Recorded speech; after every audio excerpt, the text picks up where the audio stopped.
कथा में तो यहां तक लिखा है कि शाम के समय चार चीज कभी नहीं करनी चाहिए। अगर बहुत ज्यादा भोजन करोगे ना शाम को, बहुत ज्यादा, सुबह का भोजन, सुबह का हल्का बढ़िया नाश्ता, दोपहर को भर पेट भोजन, राजा की तरह भोजन होना चाहिए, और शाम को सन्यासी की तरह आपका भोजन होना चाहिए, संत की तरह, हल्का हल्का एकदम। अब कई लोग तो खाने के लिए मरे जा रहे हैं, तो शाम के टाइम बहुत ज्यादा भोजन करोगे तो उधर रोग हो जाएगा, और शाम के टाइम भोग करोगे तो आपके घर में राक्षस पैदा हो जाएंगे।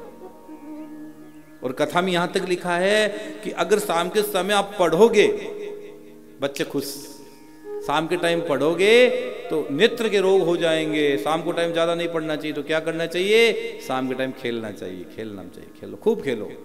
क्या यार पढ़ते हो? कई बच्चे बेचारे 3-4 बजे स्कूल से आते आते फिर ट्यूशन ले। अरे बच्चों को तो गेंद बना दिया तुम लोगों ने, और इतना भारी भरकम वो सिलेबस। मैं उन मास्टरों से भी हाथ जोड़ के विनती करता हूं, मास्टरों, हे गुरुजी, हे देवियों, हे मैडमों, हे सरों, हाथ जोड़ के विनती है, बच्चों पर देखो उसका वजन कितना कम होता जा रहा है। अरे इतना दे देते हैं, उनको तो इतना ही कहना पड़ता है, हाँ यहां से यहां तक लिख के लिया ना, ये 4-10 पेज भर लेना। बच्चा बेचारा रात भर लगा रहता है ले, और दूसरे को चेक भी नहीं करते। मैं तो आज भी कहता हूं, अभी भी पढ़ाई के अंदर कुछ चीजें चेंज होनी चाहिए। बहुत सी चीजें गलत, बहुत सी चीजों का मतलब ही नहीं है, वो पढ़ाई जा रही है, कोई मतलब दूर दूर तक मतलब नहीं है। और मैं तो एक बात और कहता हूं, भारत की पढ़ाई को पूरी की पूरे केवल वेद पर आधारित कर दो।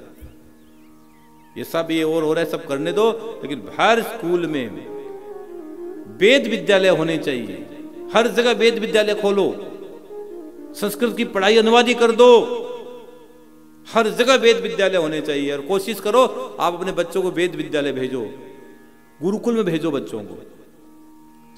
अगर लोग कहते हैं ना बड़े इंस्टीट्यूट में पढ़ने से नौकरी मिलती है, बड़े इंस्टीट्यूट में पढ़ने से नौकरी नहीं मिलती है, नौकरी तो किस्मत का काम है। अब आज तक देश के जितने भी प्रधानमंत्री बने, कौन कौन से इंस्टीट्यूट में पढ़ पढ़ के बने बताओ? ये देश के वर्तमान प्रधानमंत्री कौन से बड़े इंस्टीट्यूट में पढ़ने गए होंगे? लेकिन पूरी दुनिया सजदा करती है। देश का एक यशस्वी प्रधानमंत्री जी जब निकलते हैं, मैं किसी पॉलिटिक्स वाला आदमी नहीं हूं, पॉलिटिकल मैं बोलता ही नहीं हूं, मैं बहुत दूर रहता हूं पॉलिटिक्स से, न मैं ज्यादा उनसे, लेकिन सच है, अगर हम बात करें तो उन्होंने पूरी दुनिया को आईना दिखाया है। तो ये कोई बहुत बड़ी इंस्टीट्यूट में नहीं पढ़े वो, बाहर के विदेश की धरती पर जाकर नहीं पढ़े, भारत में पढ़े, भारत में सरकारी स्कूल में पढ़े अटल जी। अरे साहब आप बाहर के बाद वो वहां तक पहुंच गए, वहां तक पहुंच गए। इसका मतलब अगर आपका भाग्य काम कर रहा है, और आप कितने बड़े इंस्टीट्यूट में पढ़ लेना, जिस दिन आपकी परीक्षा, उस दिन अगर तबीयत खराब होगी तो क्या कर लोगे? गई भैंस पानी।